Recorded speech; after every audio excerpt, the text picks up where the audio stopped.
Assalamualaikum warahmatullahi wabarakatuh.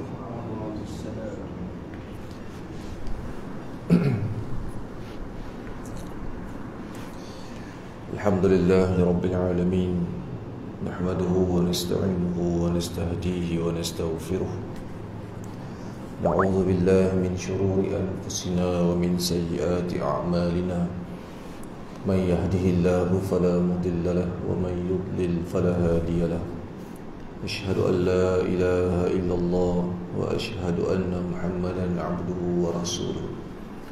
Allahumma salli ala Muhammad wa ala ali Muhammad kama sallaita ala Ibrahim wa ala ali Ibrahim wa barik ala Muhammad wa ala ali Muhammad kama barakta ala Ibrahim wa ala ali Ibrahim innaka Hamidun Majid. Amma ba'd. Alhamdulillah, sama-sama kita banyak rasa syukur kepada Allah Subhanahu wa taala, kita jumpa pada pagi ini dan kita menyambung perbincangan Kitabul Kabair, kitab yang membincangkan kumpulan dosa-dosa besar yang dikarang oleh Al-Hafiz Al-Zahabi rahimahullahu taala. Pada bulan lalu kita dah tengok dosa besar yang ke-20, berbuat zalim dengan mengambil harta orang lain secara batil.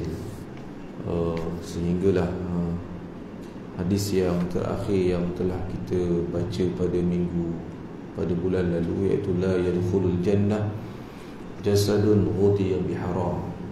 Tidak akan masuk syurga tubuh yang diberi makan dengan makanan yang haram. Jadi termasuk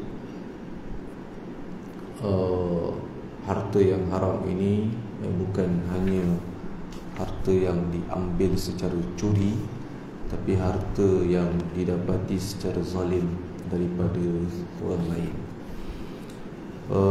Hari ini kita masuk dosa besar yang ke-21, mencuri. Kita tahu mencuri ini tuan-tuan, dia salah satu daripada dosa besar. Sebelum ni di awal dulu kita dah sebut bagaimana dosa tersebut nak diklasifikasikan sebagai dosa besar, ataupun macam mana kita nak membezakan adakah dosa tersebut dosa kecil ataupun dosa tersebut dosa besar. Ada beberapa ciri yang telah diberikan ataupun yang diberikan garis panduan oleh para ulama. Antaranya yang pertama, dosa besar kalau Allah Subhanahu wa taala sebut secara pasti ia adalah haram. Contoh kan, wa ahallallahu al-bai'a wa harrama riba. Allah menghalalkan jual beli, Allah mengharamkan riba. Allah sebut secara pasti haram, benda tu haram, maka dia tergolong dalam dosa besar. Ada sebahagian dosa yang Allah sebut, ataupun sebahagian perbuatan yang Allah sebut rijsun min amali syaitan, perkara keji daripada amalan syaitan. Maka apa yang disebut sebagai perkara keji daripada amalan syaitan itu termasuk dalam dosa besar. Ataupun sesuatu perkara yang kalau dilakukan oleh seseorang, maka dia akan dikenakan iqab, akan dikenakan balasan yang berat di atas dunia, seperti mencuri itu sendiri. Kalau mencuri dengan cukup nisabnya, cukup syaratnya, maka dia akan dipotong tangannya. Ataupun seseorang yang melakukan perbuatan zina, yang jika sabit kesalahan maka akan dirotan sebanyak 100 kali rotan, ataupun disebat di belakangnya sebanyak 100 kali sebatan. Ni semua disebut sebagai ciri-ciri dosa besar. Maksudnya dia ada ciri-ciri dia lah. Bukan semua dosa kita nak kata itu dosa kecil, ataupun semua dosa kita nak diklasifikasikan sebagai dosa besar. Ataupun yang terakhir, bagi orang yang beranggapan ataupun yang meremeh-remehkan dosa sesuatu perbuatan itu. Contoh, benda tu dosa kecil je, tapi oleh kerana dia pandang remeh ataupun dia mempersenda-sendakan dosa kecil je. Contoh, mendedahkan aurat.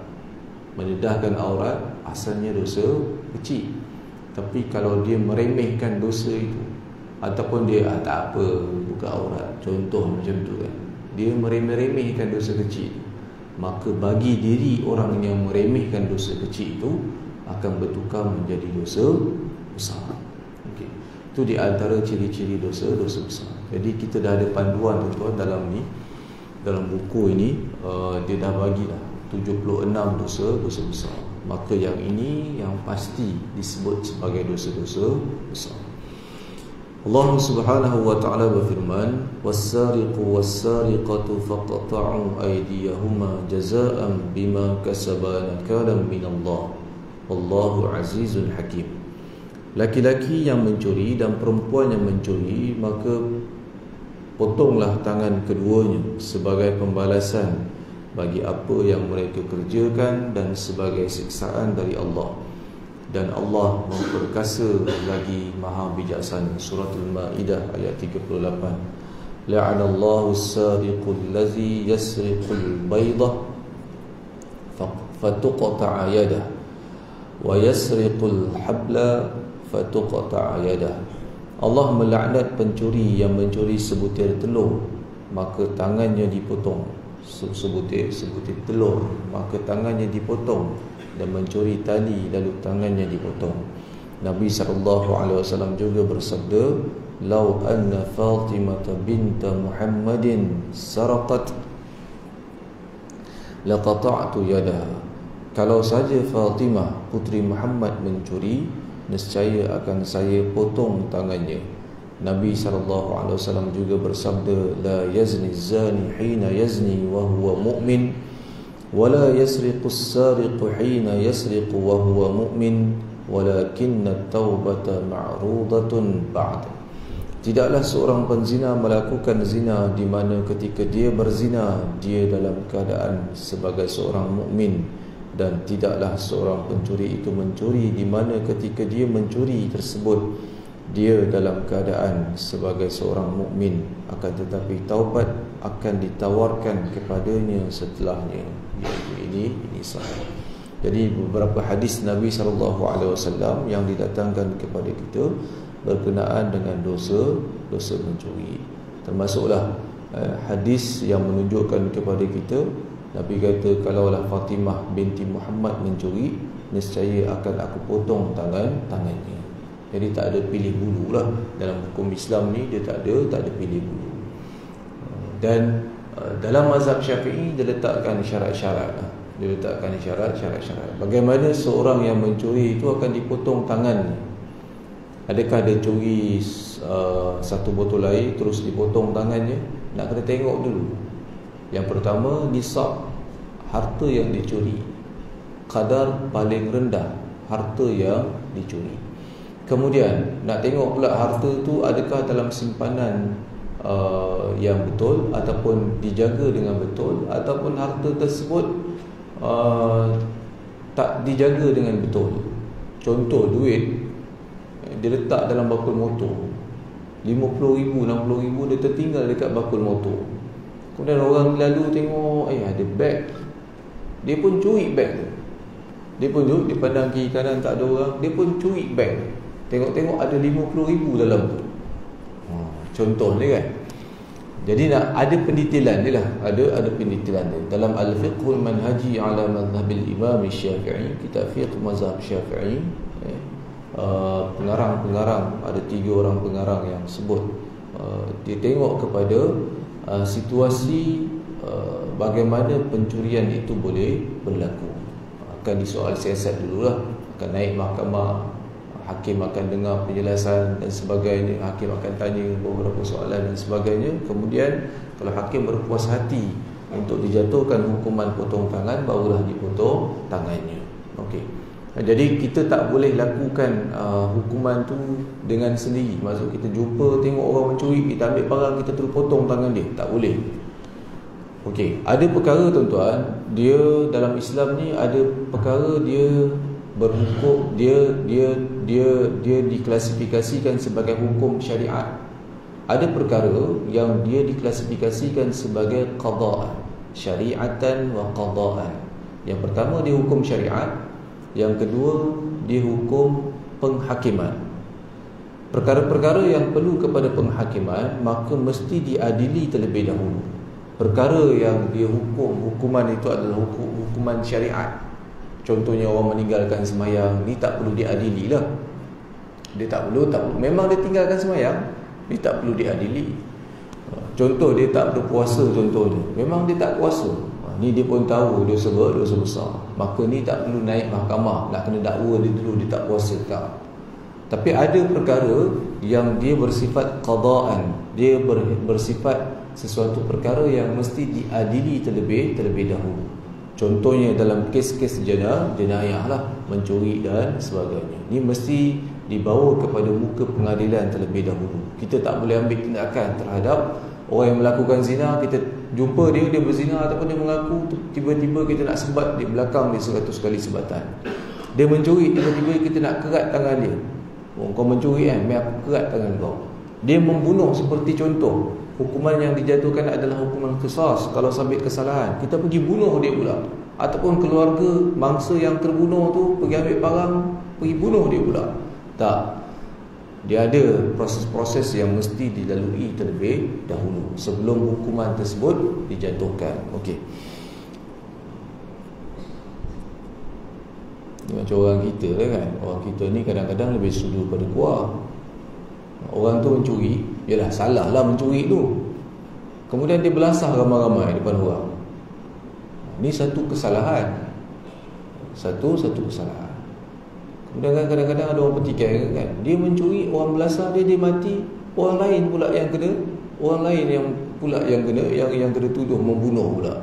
Yalah, sebab benda tu mesti dibawa ke muka pengadilan dulu, kena didakwa, masuk mahkamah, hakim akan dengar dulu dan sebagainya, barulah boleh dijatuhkan hukuman. Bukan kita yang pergi hukum dia siap-siap. Dia meragut contohnya kan, memang ada pula barang ragut bersama dengan dia waktu dia ditangkap. Contohnya kan, kita pergi belasah dia separuh mati, boleh ke? Tak boleh.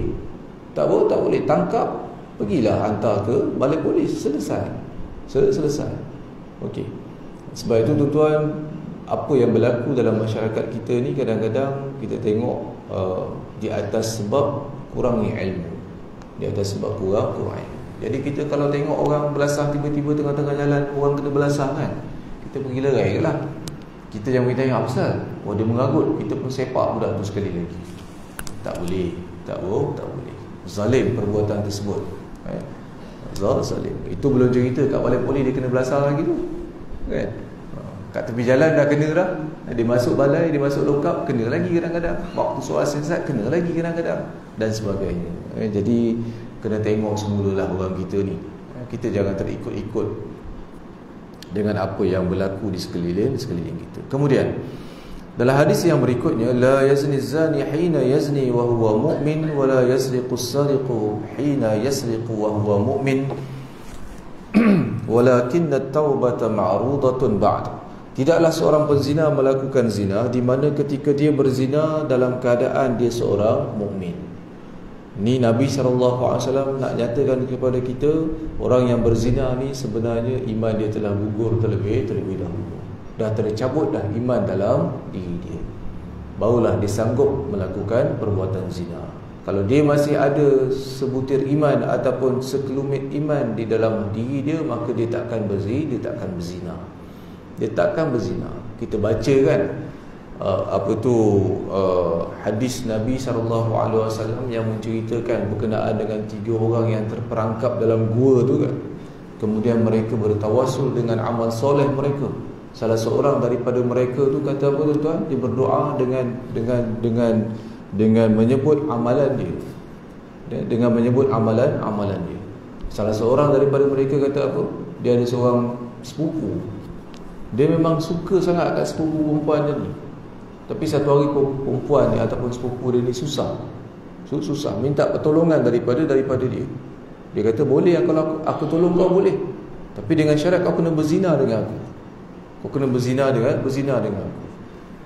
Kemudian sepupu dia ni dah terpaksa. Sewaktu dia berada di celah kaki perempuan tersebut kata apa? Kau tak takutkan Allah ke? Nak buat ni tak takut Allah. Kemudian dia pingkas bangun, dia bangun terus, dia tinggalkan perempuan tersebut.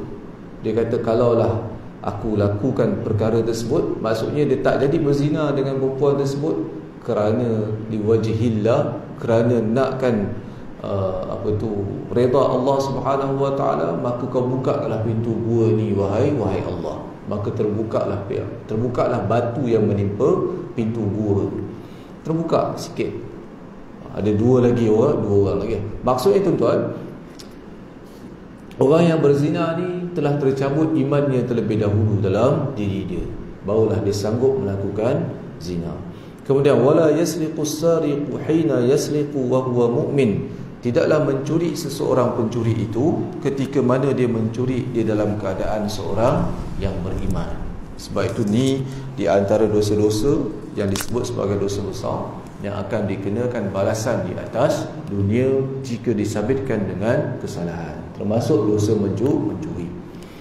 Kemudian walakinna taubata ma'rudatun ba'da, akan tetapi kata Nabi SAW, taubat akan ditawarkan kepadanya setelahnya. Tapi masih ada lagi jalan taubat untuk dia kembali kepada Allah Subhanahu wa taala, walaupun dia pernah melakukan salah satu di antara apa yang disebut dalam hadis tersebut, sama ada mencuri ataupun berzina. Dari Mansur, dari Hilal bin Yasaf, dari Salamah bin Qais, dari dia berkata Rasulullah sallallahu alaihi wasallam bersabda, ala innama hunna arba' alla tusyriku billahi syai'a wa la taqtulun nafsa allati harrama Allah illa bil haqq wa la taznu wa la tasriqu. Ketahuilah bahawa larangan itu ada 4. Janganlah kalian mempersekutukan sesuatu dengan Allah, janganlah membunuh jiwa yang memanjangkan, janganlah membunuh jiwa yang Allah haramkan kecuali dengan alasan yang benar. Janganlah kalian berzina dan janganlah kalian mencuri. Jadi Nabi SAW sebut ada 4 perkara dalam hadis ni yang berkenaan dengan dosa besar. Yang pertama, jangan mensyirikkan Allah Subhanahu wa taala. Ini telah kita bincang dalam dosa besar yang pertama. Kemudian janganlah membunuh jiwa yang diharamkan kecuali dengan alasan yang benar. Okey, ni macam mana kita nak faham tuan-tuan? Nabi SAW kata janganlah membunuh kecuali dengan alasan yang dibenarkan. Janganlah membunuh jiwa yang diharamkan membunuhnya kecuali dengan alasan yang benar. Contohnya tuan-tuan, orang yang membunuh. Orang yang membunuh sabit kesalahan, dijatuhkan hukuman qisas. Balasannya dibunuh semula orang yang membunuh itu. Okey. Jadi boleh tak kita bunuh orang tersebut setelah diadili, setelah disabitkan kesalahan? Kena bunuhlah. Kena bunuhlah orang tersebut. Jadi tak bolehlah kita kata mana boleh bunuh. Allah kata tak boleh bunuh, tak boleh membunuh, jangan membunuh. Tapi oleh kerana dia telah melakukan jenayah, qisas, maka dia disabitkan kesalahan dan dia dijatuhkan hukuman bunuh, maka halallah darah dia bagi kita. Maksudnya mesti melalui proses pengadilan dulu, seperti yang saya sebut tadi lah. Jangan kita tengok orang membunuh kemudian kita ambil, kita bunuh pula dia. Kita bunuh pula dia.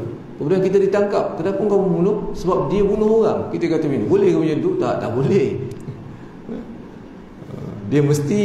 Dia mesti diadili terlebih dahulu. Sebab itu saya sebut ada hukum yang hanya bersifat syariat. Ada hukum yang dia bersifat dia syariat Allah, tapi dia qada'an.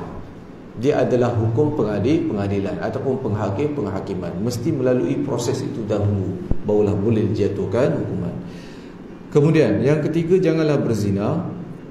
Dan yang keempat, janganlah kalian mencuri. Saya berkata taubat pencuri tidaklah berguna kecuali disertai dengan mengembalikan sesuatu yang telah dicurinya. Okey. Jadi kita tahu tuan-tuan, kita ambil harta orang dengan cara yang zalim, kita nak taubat tak cukup dengan kita istighfar. Kita mesti pulangkan semula harta itu kepada orang. Kita hutang orang, kita tak bayar, kita buat tak tahu je kan. Kemudian kita dengar orang tu mati. Hari ni kita tahu, hari ni kita dah belajar, hutang ni mesti bayar. Macam mana kita nak taubat daripada hutang tersebut? Maksudnya kita tak bayar hutang orang tu. Cukupkah dengan cara kita istighfar, astagfirullah, astagfirullah, aku tak bayar hutang orang dia, aku tak bayar hutang kawan tu sampai meninggal dia, astagfirullah, ya Allah kau ampunkan aku. Cukup ke? Tak cukup. Kita kena cari waris dia untuk melangsaikan hutang itu. Untuk melangsaikan hutang itu. Carilah anak dia ke isteri dia, suami dia yang masih hidup, ataupun waris yang berhak menerima harta orang yang kita hutang, harta si mati tu. Kena cari dan kita kena pulangkan. Kita kena bagi tahu dia, ni pakcik jumpa kau ni sebab pakcik nak serah semula. Pakcik pernah pinjam duit ayah kau 1,000, tak sempat bayar, dia dah meninggal dulu, hari ni pakcik serahkan semula. Serah semula kepada anak dia. Selesailah. Anak dia di atas tanggungjawab anak dia, kena maklumkan kepada waris-waris yang lain, ni saya terima RM1,000 daripada pakcik tersebut yang hutang ayah kita dulu, dia tak sempat bayar, ayah kita dah meninggal, hari ni dia bayar. Itu tanggungjawab dia lah. Tanggungjawab kita selesai. Takkan kita kena saya kena bagi ikut faraid ni, awak kena kumpulkan dulu adik-beradik awak. Tak, kita serahkan salah seorang kepada waris dia atas tanggungjawab dia lah. Okey, selesai. Apa-apa sahaja harta yang diambil dengan cara salah, sama ada harta tersebut milik kerajaan ataupun milik institusi ataupun milik individu. Kalau harta milik kerajaan, tuan, wajib kita pulangkan.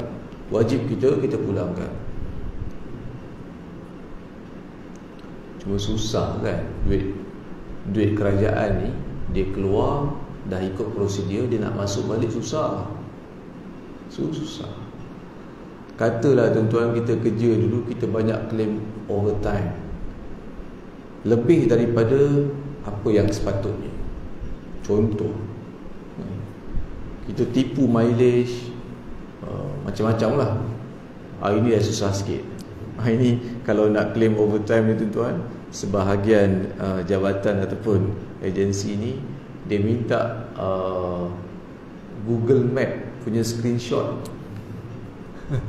daripada rumah kita tu ataupun daripada tempat kerja kita nak claim ke sesuatu destinasi kan, dia minta masukkan alamat destinasi tu, kemudian dia minta screenshot, nak tengok berapa Google Map punya kilometer. Dah tak boleh tipu lagi lah. Dulu time tak ada, dulu kita dia 100 km, letaklah 120 km, 120 km, letaklah 150 km dululah. Hari ni dah tak boleh lah. Hari ni dah tak boleh, susah lah hari. Okay. Tak apalah, baguslah dia mengajar orang Islam supaya bersifat jujur. Walaupun orang Islam ni kalau tak ada benda tu pun dia kena jujur, tak ada Google Map tu pun dia kena jujur juga. Tapi paling tidak pun teknologi ni mengawasi tindak tanduk manusia. Orang Islam dia ada sudah tak boleh tipu dah. Tak apalah, inilah yang dikehendaki oleh Islam. Paling tidak pun, katalah tuan-tuan, banyak klaim lebih daripada apa yang dibenarkan ataupun lebih daripada apa yang sepatutnya. Macam mana kita nak pulangkan? Nak pergi jumpa bos kita, bos saya dulu banyak klaim lebih lah bos, saya nak pulangkan balik lah. Kalau syarikat swasta mungkin senang lah, tu pemilik. Kita jumpa bos tu, dia pemilik contohnya kan, dia boleh lah ambil sebab dia pemilik. Tapi kalau agensi kerajaan, jabatan kerajaan, senang ke tuan-tuan? Tak boleh. Mana nak pulangkan macam tu? Jadi bagaimana cara itu tuan? Caranya adalah kita pergi ke Baitul Mal, kita serahkan semula berapa anggaran yang kita claim, yang kita tipu, yang tak sepatutnya. Dia duduk dalam lingkungan wang tak patuh syariah. Wang tak patuh syariah.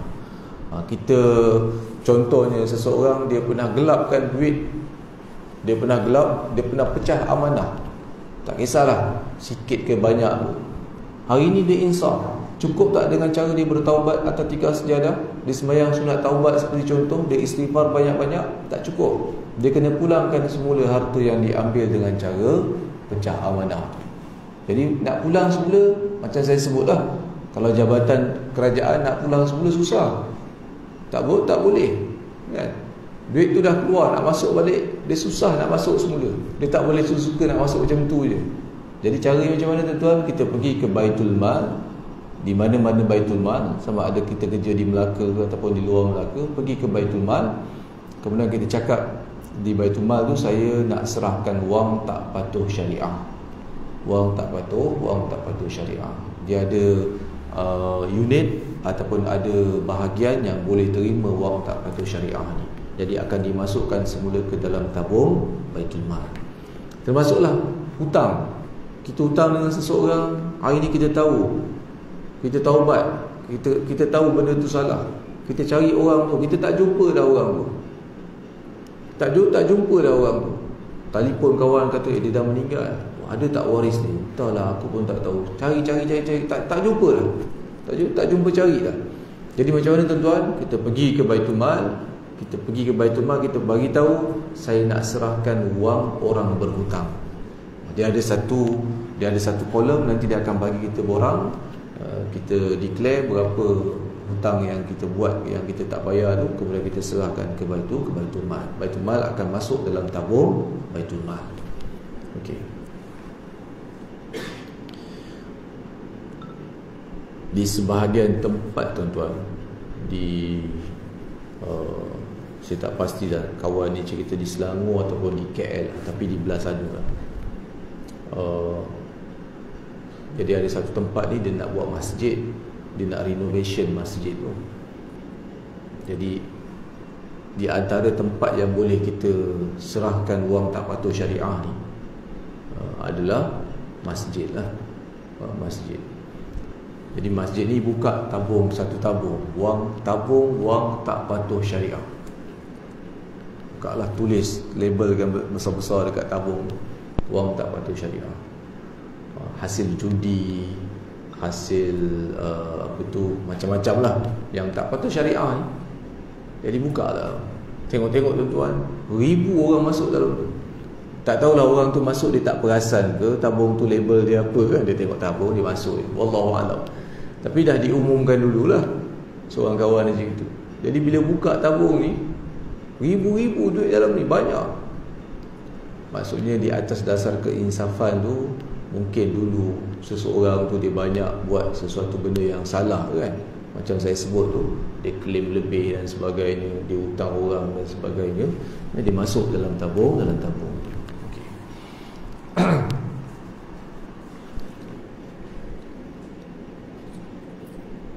Jika dia tidak memiliki harta, maka dia harus meminta kehalalan dari pemiliknya. Jadi dia kena pulangkan semula. Ataupun kalau dia tak ada harta, dia kena pergi jumpa orang yang orang yang dizalimi tu, dia curi harta orang ataupun sebagainya, dia kena minta halal daripada pemilik harta tersebut. Jadi kalau pemilik harta tersebut adalah pemegang amanah, maka tak dapat tidak, dia kena pulangkan. Macam kerajaan kan, duit kerajaan lah. Kerajaan ni kita kata dia sebagai pemegang amanah harta rakyat lah. Jadi kalau kita nak pulang, kalau kita nak pergi minta halal kat dia, tak boleh. Sebab dia bukan pemilik harta, dia cuma pengurus harta sahaja.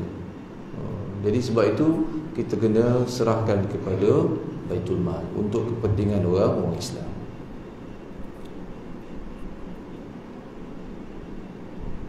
Sebab itu sebahagian ulama, Imam Ghazali rahimahullah ta'ala dan selain, mereka sebut dosa dengan Tuhan ni senang nak taubat.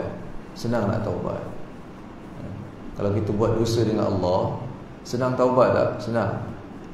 Duduk atas tikar sejadah, kita istighfar, kita menyesal, lebih mudah berbanding dengan dosa dengan manusia. Dosa dengan manusia ni tuan-tuan, kita kena, yang pertama kita kena taubat lah.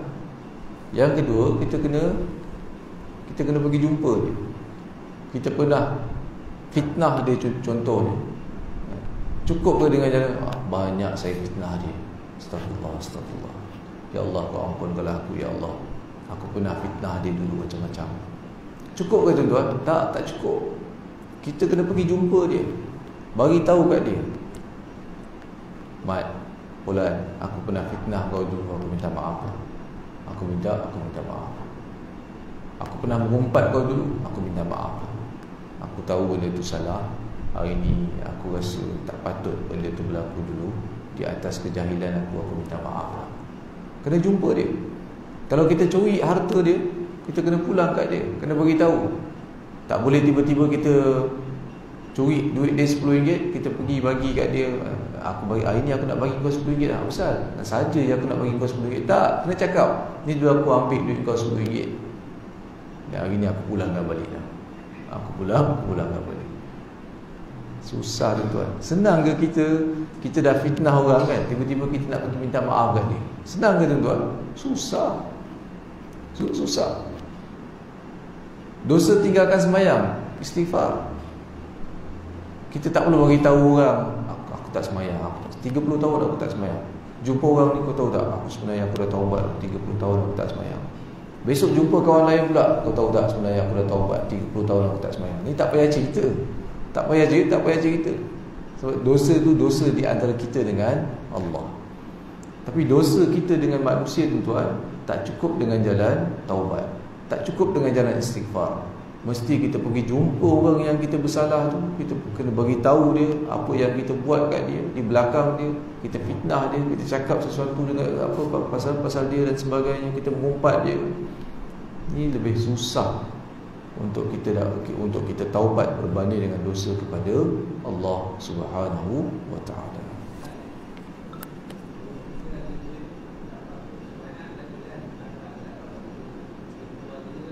Kalau apa? Duit tak patut syariah.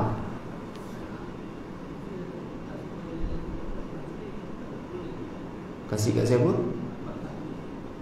Tahfiz. Boleh. Boleh. Yang penting dia untuk kegunaan, bukan untuk kegunaan individu lah. Dia untuk kepentingan orang Islam. Untuk kepentingan orang Islam. Kita bagi kat surau masjid pun boleh. Bagi kat surau masjid pun boleh, tak ada masalah.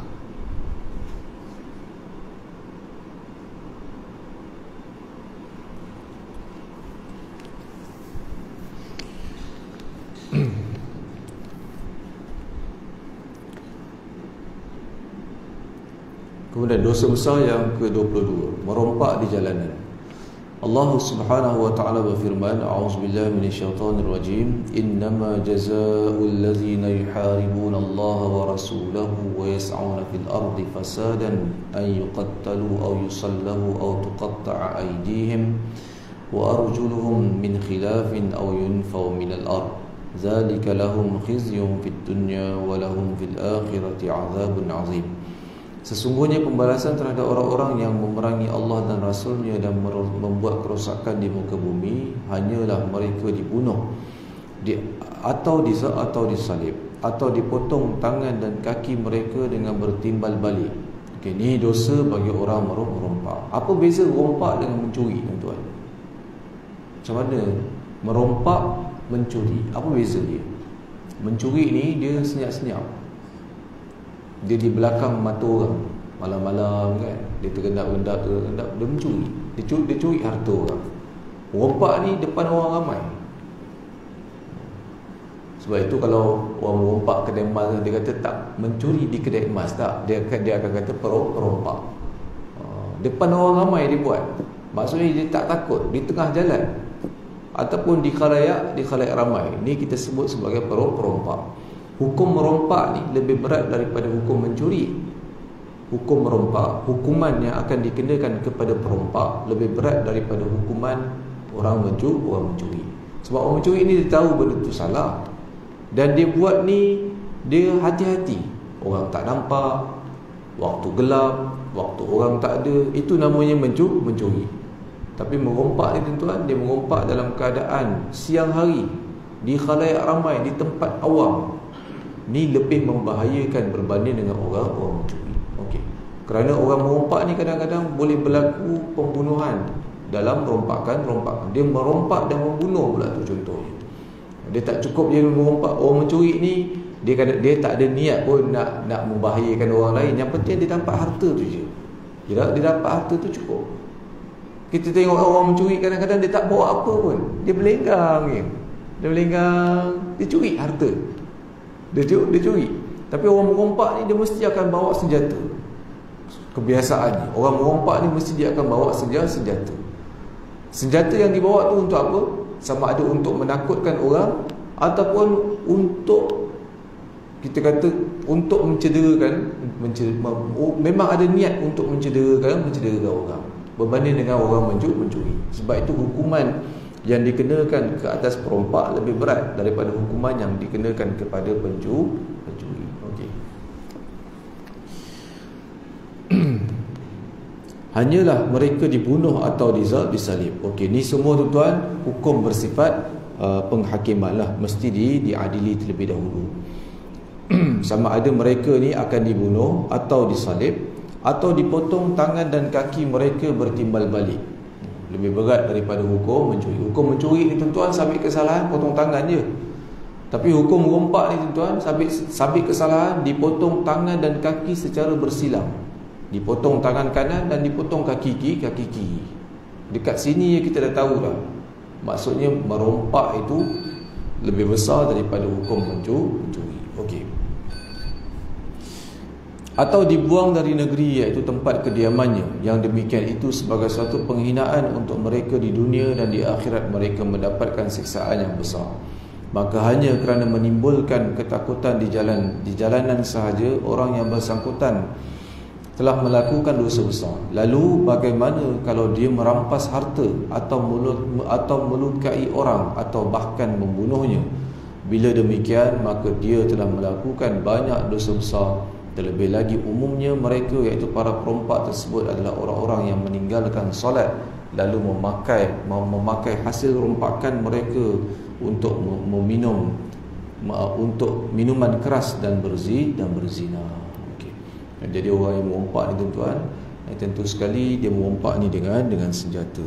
Tak kisahlah sama ada senjata tu senjata yang biasa-biasa, dia bawa cota ke contohnya, ataupun dia bawa kayu beroti ke contohnya, ataupun senjata itu memang senjata yang boleh membunuh, pisau, parang, pistol dan sebagainya. Maka ini di antara salah satu dosa besar. Wallahu a'lam. Nanti kita akan sambung sumpah dusta.